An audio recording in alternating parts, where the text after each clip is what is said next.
TRS నేత Jubilee Hills MLA Maganti Gopinath కన్నుమూశారు.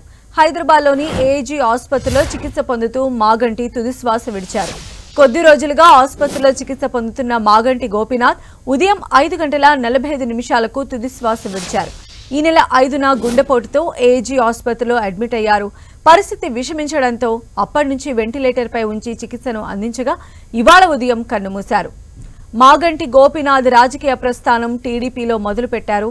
1983లో TDP పార్టీలో చేరి తన రాజకీయ ప్రస్థానాన్ని మొదలుపెట్టారు. జూబ్లీహిల్స్ నుంచి 3 సార్లు ఎమ్మెల్యేగా మాగంటి గెలుపొందారు. 2014లో టీడీపీ నుంచి ఎమ్మెల్యేగా ఎన్నికై మొదటిసారి అసెంబ్లీలో అడుగుపెట్టారు. తర్వాత బీఆర్ఎస్లో చేరారు. 2018, 2023 ఎన్నికల్లో బీఆర్ఎస్ నుంచి మరో 2 సార్లు ఎమ్మెల్యేగా ఎన్నికయ్యారు. మాగంటి మృతితో బీఆర్ఎస్ పార్టీలో విషాద ఛాయలు అలుముకున్నాయి. మాగంటి ఇంటి వద్ద పరిస్థితిని వివరించడానికి మా ప్రతినిధి కరుణాకర్ అందుబాటులో ఉన్నారు. కరుణాకర్,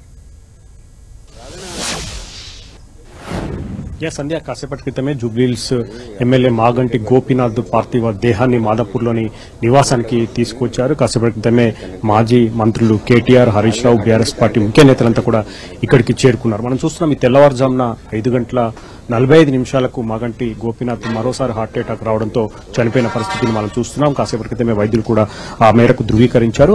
మాగంటి గోపీనాథ్ చాలా రోజులుగా అనారోగ్యంతో ఉన్నారు. ఆయన దాదాపు 3 నెలల క్రితం మనం చూశాం గచ్చిబౌలి ఏఐజీ హాస్పిటల్లో ఆయన కిడ్నీ సంబంధిత వ్యాధికి దాదాపు 1 నెల రోజుల పాటు చికిత్స తీసుకున్నారు. ఆ తర్వాత కాస్త కోలుకున్న తర్వాత మాగంటి గోపీనాథ్ మరోసారి బుధవారం రోజు హార్ట్ అటాక్ రావడంతో మరోసారి ఏఐజీ హాస్పిటల్లో చేర్పించిన పరిస్థితి మనం చూస్తున్నాం. దాదాపు 3 రోజుల పాటు ఆయనకు వెంటిలేటర్ పై చికిత్స అందించారు. అయినప్పటికీ కూడా ఈ తెల్లవారుజామున మరోసారి ఆయనకు హార్ట్ స్ట్రోక్ రావడంతో 5:45 చనిపోయినట్లు వైద్యులు ప్రకటించిన పరిస్థితిని మనం చూస్తున్నాం. మాగంటి గోపీనాథ్ మరణంతో పూర్తి స్థాయిలో బీఆర్ఎస్ పార్టీలో ఒక్కసారిగా విషాద ఛాయలమ్ముకున్నాయి. వాళ్ళ కుటుంబ సభ్యులు రోదనలు మిన్నంటాయని చెప్పవచ్చు.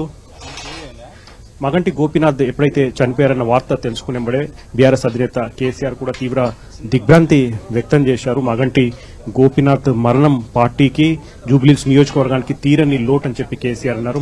ఇప్పట్లో బీఆర్ఎస్ అధినేత మాజీ ముఖ్యమంత్రి కేసీఆర్ సైతం ఇక్కడికి రాబోతున్నారు. మాగంటి గోపీనాథ్ పార్థివ దేహానికి ఆయన నివాళులర్పించి కుటుంబ సభ్యులను ఓదార్చే పరిస్థితిని మనం చూస్తున్నాం. హరీష్ రావు, కేటీఆర్ ఉదయం ఆయన మరణ వార్త తెలుసుకున్న వెంటనే ఏఐజీ హాస్పిటల్ కు వెళ్లారు. వాళ్ళ కుటుంబ సభ్యులను ఓదార్చారు. ఇప్పుడు పార్థివ దేహాన్ని మాదాపూర్లోని ఇంటికి తీసుకొచ్చిన తర్వాత కూడా మళ్ళీ కేటీఆర్, హరీష్ రావుతో పాటు బీఆర్ఎస్ ముఖ్య నేతలంతా కూడా ఇక్కడికి చేరుకుని వాళ్ళ కుటుంబ సభ్యులను ఓదారుస్తున్న పరిస్థితిని మనం చూస్తున్నాం.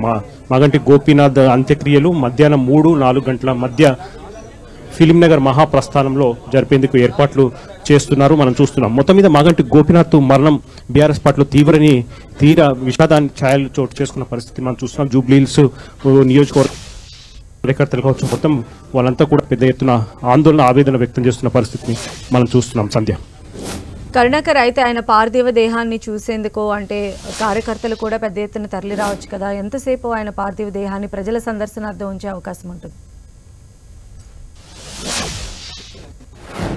మధ్యాహ్నం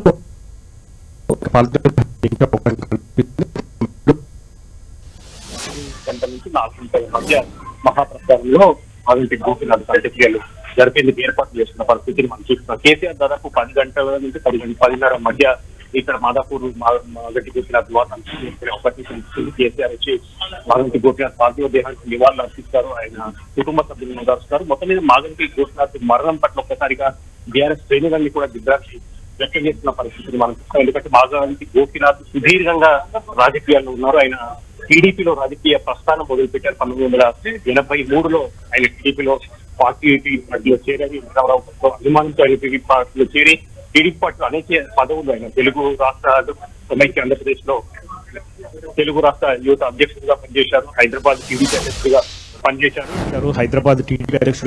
పనిచేశారు. 2014లో ఆయన టీడీపీ పార్టీ నుంచే ఎమ్మెల్యేగా, జూబ్లీహిల్స్ ఎమ్మెల్యేగా మొట్టమొదటిసారిగా పోటీ చేశారు. ఆ తర్వాత 2018లో బీఆర్ఎస్ పార్టీ నుంచి పోటీ చేసి గెలుపొందారు. 2023లో కూడా మళ్ళీ బీఆర్ఎస్ పార్టీలో నుంచి పోటీ చేసి హ్యాట్రిక్ అంటే 3వ కూడా గెలిపారు.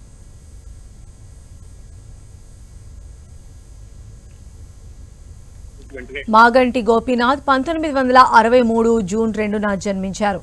1980లో వెంకటేశ్వర ట్యూటోరియల్స్ నుంచి ఇంటర్మీడియట్, 1983లో ఉస్మానియా యూనివర్సిటీలో గ్రాడ్యుయేషన్ పూర్తి చేశారు.